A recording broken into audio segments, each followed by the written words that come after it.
అంటే నేను చెప్తున్నానండి 6 నెలలు అవుతుందండి కూటమి ప్రభుత్వం ఉంది. చాలా కేసులు పెట్టా ఉన్నారు. ఎక్కడుందండి శ్రీరెడ్డి, ఎక్కడున్నారండి పంచప్రభాకరు, ఎక్కడున్నారండి ఆర్జీవి, ఏది మహిళల మీద పోస్టింగ్లు పెట్టిన వాళ్ళకి నేను అవినీతి గురించి పోట్లా.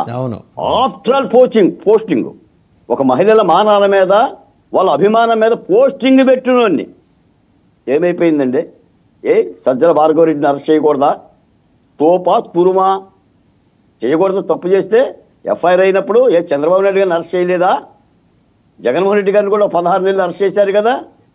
ఏంటంటున్నా ఈ రిడక్షన్లో న్యాయస్థానాలపై కోర్టులు బెయిల్ పొందే ఊరట్లో లభించటాలు ఇదే సామాన్యుడికి ఇస్తారా? కేవలం చిన్న గాయం, సెంటీమీటర్ గాయానికి కోడికత్తి సీను 5 సంవత్సరాలు 5 నెలలు జైల్లో ఉన్నాడు. స్టిల్ ఇప్పుడు నందిగం సురేష్ 70 రోజుల నుంచి ఉంటున్నాడు. ఇప్పుడు ఎవరెవరికి